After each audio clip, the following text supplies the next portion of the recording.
I just wanted to tell you a little bit about my company. My name is April Bettinger. My company is Niptuck Remodeling. Niptuck is a women-owned and operated remodeling company specializing in interiors, specifically kitchens, bathrooms, and condominiums. I work in the east side and greater Seattle area. And tonight, with our theme of maximizing your space with style and function, a big part of that, if you're going to undergo a project, is how do I get it done? How do I get it done organized and in a fashion that actually is effective? So my part as a general contractor is to be that master facilitator of the project. I leave design and the functionality of the design to the professionals, and I do what I do best. So tonight, I thought I'd tell you a little bit about, as a general contractor, I hear stories from people, and I hear stories that are complaints from homeowners that might say the job cost twice as much as we had expected. Our contractor handed us a boatload of change orders at the end of the job, and we were shocked. We were told our kitchen would take 4 weeks, and it took 3 months. You just could not hold a schedule. Contractors are dishonest, and I don't know where my money is going. My house was a disaster, and they didn't even lock up when they left. My contractor did not keep me informed or communicate regularly with me. So if anyone has remodeled or knows someone that has remodeled, I think Ann and I, we were talking, and you had a friend that had almost all of those things happen. And more. Yeah. So in my business, and so what I'll share with you is what I use as tools to help alleviate some of those things so that you can have a little bit more successful outcome, that you know what is going to happen. So I have 6 tips, and I actually have a handout so that if anyone finds them helpful, you can take it with you. So whether you're doing it yourself, you decide that you'd like someone like myself to help you, or if you're going to interview another contractor, then these are some tips that you can use. So tip number 1 is the right people on the bus. You need to have the right team in place so that you can have a successful project. So that means that, number 1, whoever you choose to do it with communicates in the style that you communicate in. So you're going to be much better off if you can talk. You're going to want to verify that your contractor is licensed, bonded, registered. All legalities are taking place. That's first and foremost to protect you and your house. You verify that your contractor has actually done the type of project you want to do. Do they specialize in kitchen and bathrooms and you're doing a kitchen? Are they just exterior deck people and now they're going to go into bathrooms? Maybe not quite such a fit. Ask how you're going to get design assistance. Do you know what you want? Do you need help?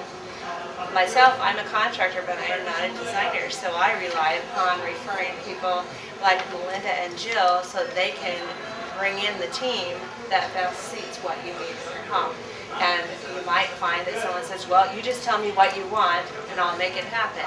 That may or may not work, but if you're a really good decision maker, it might work for you. Inquire about the process of how do they keep your house safe? How do they keep it clean? You're living in your home during a remodel. Your kids are there, your pets are there. You want to make sure that the rooms are kept safe, that tools are put away at night, and there's not going to be something, because I know you go in there at night, and I know you check it out in the middle of the night. So you want to make sure you're not going to get hurt doing that. So just ask about it. Do they lock up after themselves at the end of the night, as opposed to just walking out and leaving your house unprotected? It's a small thing, but it's huge. And then just think about the best process sometimes is not, you might think of, I need to take this out to bid, I need to find the best contract, the best price. Sometimes, first and foremost, is finding the best fit for you. And if you find that best fit, you've done all your homework, you know they're registered, you know they're competitive, you know they're professional, most likely your project will still cost what it's going to cost. You just need to find the right person to help you. So that's getting the right person on the bus. Then prepare a detailed scope of work. So in my business, the very first step is to say exactly what do you want to have done, how do you want it done, so that we can line it out and there aren't any surprises. Because if you know what you're getting and I know what I'm supplying, most times that helps bridge a gap between a lot of problems so that you can be on the same page. So line them out, you find things that might be in question. If you think there's a surprise or some water in the wall, that might be a variable that will be extra later. So you just need to know what those are. And then define the type of products that you want to use in your project. Do you know for sure that you want tile, you want granite, or do you know that I'm okay with having vinyl and formica? I still have kids in the house, and I'm not ready to have those great things yet because that's where my budget is. It's fine, just detail it out. Prepared a detailed line item budget. So again, in my business, once you get the detailed scope of work, that is your basis so that you can start getting a detailed budget. That's when you go through and you do your pros and cons, and you do your I'd like to have granite or I'd like to have this, and maybe you really want that sink, and so you're willing to give a little bit on the faucet that you use because you have to have this glass sink. So there's pros and cons and there's give and take, but to detail it out, whether you're doing it yourself or hiring a professional, is crucial. Have a clear contract. It avoids problems and surprises later. So I am not a proponent for surprises. Don't like them, don't want them. They happen every day. But if your contractor or whoever you chose to help you is good at assuming and forecasting those, it'll make a lot less problems happen. So I also look at it and being a good estimator, you can go into a fixed price contract on a project because people want to know how much is it going to cost. And if you're good at doing the planning beforehand, choosing everything, knowing what it is, you can enter into a fixed price contract, and then anything you add extra is that while you're here, those are going to be extra. Prepare a detailed schedule. I have heard time and again, it took 3 times as long.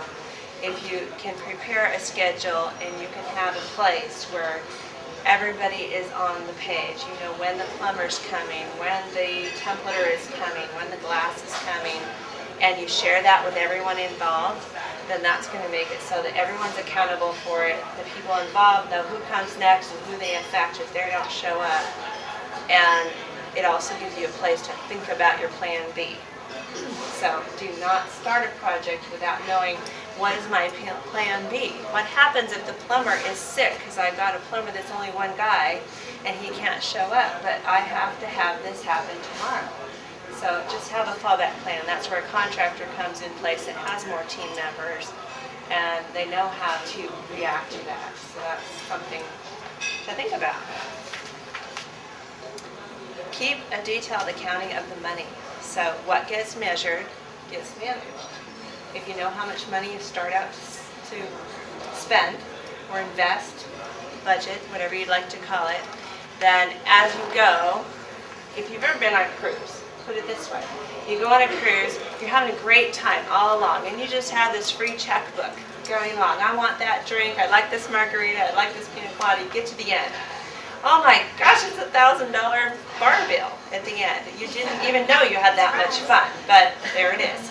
So the same thing in a much larger scale happens with the remodel. So if you watch it continually as you go, and in my business I help people to, if you change, it's wonderful if you change, if you like to, but I will help you by having you pay for that change right now so that you know and realize that you did it as opposed to just having all the fun and then have a shock later. So if I give any tip, that is one that I see time and again is it makes a beautiful thing turn into this nightmare at the end because you're holding your heart in your chest. So,